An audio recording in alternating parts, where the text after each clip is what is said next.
for the Kaomeka murders, there wasn't really any evidence that really proves that he was guilty of it. I mean, the whole dental issues about his teeth, it was truly fabricated. It's a stated fact that it was manipulated. It wasn't accurate. There was another case too where the girl changed her clothes. I can't remember. Yeah. This whole thing where like he would change their clothes or go back to their apartment and get clothes and change their clothes and change their makeup too after they were dead and have sex with them after they're dead. You know. Yeah. I think maybe we can start about Bundy's childhood. Go ahead. Maybe with childhood you can further find indications of behavior. Yeah. I think, Ted Bundy was illegitimate. He didn't know his father. There are many rumors, which I think is true, that his grandfather was actually his father, and his sister was actually his mother. And he had his stepfather and was growing up just exactly the same scenario like Jack Nicholson.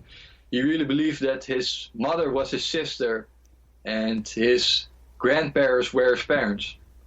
And I think you're really going mad if you are pretending to be a brother if you know it's your mother. I think it's not really normal circumstances. Right. And there's also two childhood friends of him, Sandy and Doug Holt, who wrote a book, Ted and Ant, The Mystery of the Missing Child and a Neighbor Ted Bundy, about the mystery of Anne Byrne. And they said that their father was sexually abusive to them both. And their father most likely have sexually abused Ted at Boy Scout camp. So he was maybe sexually abused at a young age. And at a young age also his aunt told a story that on several occasions when she was asleep at bed, he would come into the room and put all knives around the bed with the blades towards her.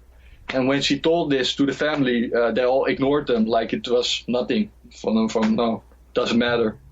So this is really extreme, difficult behavior. I mean, a child of 3 or 4 years of age that demonstrates that kind of behavior really witnessed some creepy shit around that family household or anything else. And Bundy was a peeping Tom as a child? Yes, he was also canvassing the neighborhood, peeping Tom, drinking alcohol. He was also an excellent shoplifter. This guy was truly the perfect shoplifter. He could steal everything. He would steal everything: food, plants, TVs, a rug, everything, art. Really? Yeah. There's also a story of those two childhood friends that he would take young girls to the woods and try to remove their pants and then urinate on them. Really? So that's also really weird behavior. Really, many people have to read that book. I'm not trying to promote anything, but it's really a demonstration of early behavior of Ted Bundy, which clearly indicates of him being a serial killer, of being not in his right mind. Yeah, send me a link. Do you have the contact information for the authors? No, I don't have. I only have the PDF file. Yeah, I'll try and find the authors, man. And also, too, a Satanic connection, too, is he would remove their heads, right? Yes, exactly. Yeah, he always only found skulls of the victims. Yeah, but the most really when these murders started at Seattle, I think 1972, 1973. There was a complete lack of information around law enforcement. They all said those girls just vanished. The earth just swallowed them up and they disappeared. These are to me really indications of occult activity. Like there is something happening, but nobody's talking about it. Like we don't want to talk about it. And he also had political connections. Yes. He acted as a driver for the lieutenant governor. And he said himself that he had help during his jail escape. He says, well, there were others involved, you know? Yeah, I really think Bundy, I really think that most of those girls that were disappearing around Seattle, Utah, excuse me, they were, I think, ritual sacrifices. They were really sacrificed for local covens or something like that, around that. And also drug trafficking, because there are a few abductions, I think, of Debbie Kent and Carol DeRange that were not really around the same geographic proximity. So it really couldn't be Bundy at the same day abducting 2 women, because it wasn't the time frame doesn't add up. But they were always hammering like it was elusive Ted. It was elusive Ted. And he also says too. They asked him what happened to one of the heads, and he started talking about, well, there's other people that are more efficient at doing this. They have a furnace in their basement, and then he says, and then went back to him and says, well, how did you do the head? And he said he threw it in a fireplace, you know. But he talks about other people being involved. Yeah, I really think that Ted was really narcissistic, and he was also a law school student. He really thought he could work his way up in through the judicial system. But if you really, McCowan did really good investigation in Ted Bundy's case. If you really look at his first conviction in Utah, the attorney, the judge, and the public defender were all school friends at the University of Utah. This guy, Ted Bundy, was completely railroaded at his first trial because the public defender and the attorney and the judge were all friends of each other. So there was a complete bias against the defendant. Oh, really? So, but you don't think he was guilty of that one up there in Utah? It was attempted abduction. Really, no. And if you look at the evidence, there's almost only circumstantial evidence. There's not really any evidence that really demonstrates his involvement. That's interesting. Okay, then whoever framed him on that would have to know that this guy was up to this kind of activity, though. Yeah, what I did know is that the killing which he was convicted for was Karen Campbell, and she was found in the ski resort somewhere, and her husband was a doctor. And then she also had a physical altercation on that same day she was found dead, and it was an elusive death according to law enforcement, but who knows? She had a physical altercation. You think that was with her husband? Yeah. Oh, that's interesting. Okay. There's one more thing about the Kyle Meka murders. All those girls were found dead in at least 12 minutes. 2 girls dead, 3 girls sexually assaulted. All perpetrated by one guy, which I found very unlikely. One investigator said under oath in the trial, Ray Crew, he testified in court that the body of Lisa Levy was cool upon the touch of discovery. I mean, she was dead, according to the official story, like 50 minutes, and then the police came. How the hell could that body be cool? This is, for me, an indication that she was already dead when she was laying in bed, and they were orchestrating other murders and other sexual attacks to cover up that homicide, I think. Because there's no other explanation why that body is cool upon the touch of discovery. Do we know what the temperature was outside when they discovered it? Let me think. No, not to my. Okay. No. Let me ask you a question, because you think we covered everything with Bundy?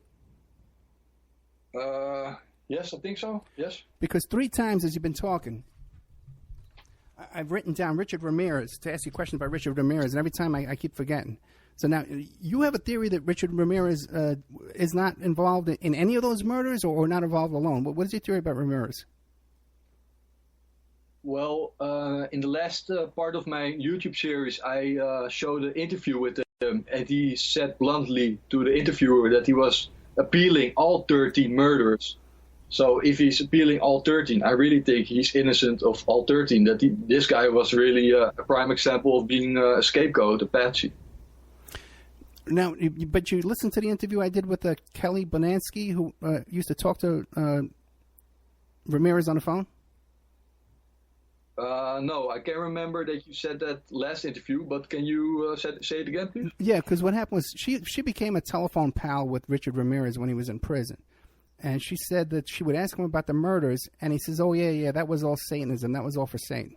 And then he would change the subject and go on to different things. But I don't think he ever denied the murders to her. And to her, at least. I'll give you access to all that after the show's over. I'll send you a password so you can go listen to that stuff. There's some good stuff in there. Yeah, I can remember in the McGowan's research, he also extensively investigated the Ramirez case. And there are many physical descriptions that didn't add up to the physical description of Richard Ramirez. They all said it was someone else. So, and also the victims were not, I think, randomly chosen. They were really deliberately targeted. There were drug trafficking connections. There were law enforcement connections. There were Freemasonic connections. I mean, those are not all coincidental. Yeah, wasn't there one of them was organized crime too? That they were organized crime family. The Zara family. Yeah. Yeah, and Brandon, didn't they have like guns all over the house too, when he got in somehow? You know. Yeah. Almost like the BTK, Dennis Rader, the Otero family. He also warned his family for a coming attack. So yeah. Yeah, we talked about BTK last time too. You know, it's hard to do a second interview when you've done one already. Try to recreate the same interview because you don't want to. You kind of hesitate. You shorten your answers with everything. It's this. Well, I don't ask the same questions. But BTK, we talked about that.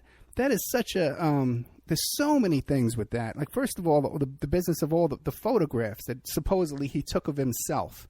Can you describe that? Yeah, I've looked on those photographs on the internet, and it really is highly unlikely that he was doing this all on his own because, like you said in the last interview, he was buried in sand and taking pictures on a tripod, allegedly, and he was had ropes around him, and he was literally dangling from the floor somewhere, making pictures. So yeah. Right, he's buried into his neck. He's buried up to his neck, and he's bound and hanging from, like you said, taking pictures taken from behind. You know, some of this stuff you can do with a timer on a camera, but my God, how do you untie yourself? How do you unbury yourself?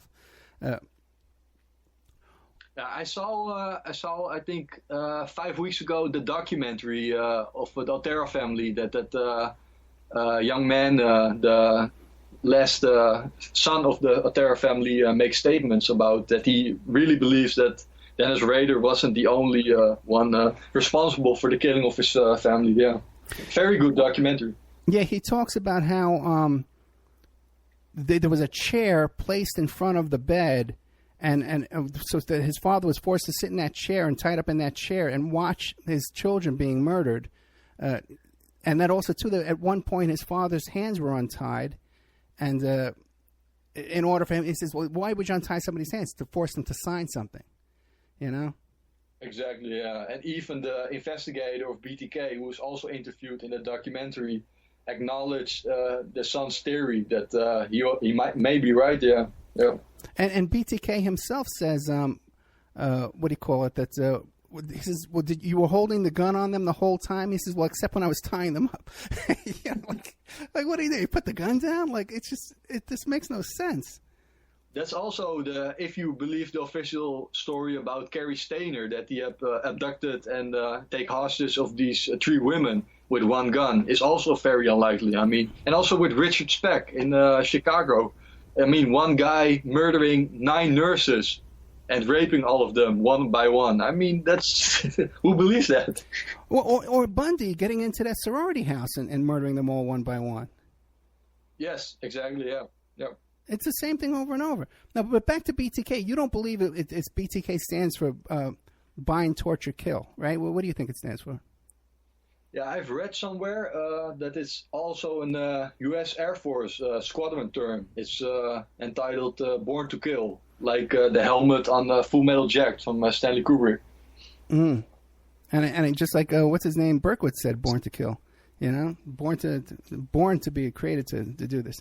Yeah, so BTK is just so obviously... Now, he's alive today in prison, right? He hasn't suicided himself yet? No, he's still alive. He always... said he had an illness called Factor X, which he described as a reptilian frog he saw before him. So, also pretty interesting statement about reptilian frogs and Factor X. Now we have the Factor X live music singing with the children. Yeah, very bizarre, man. Very bizarre. Oh my God. Now, what do you? How high do you think this goes? I really think it's all linked with secret societies and the upper echelon of government.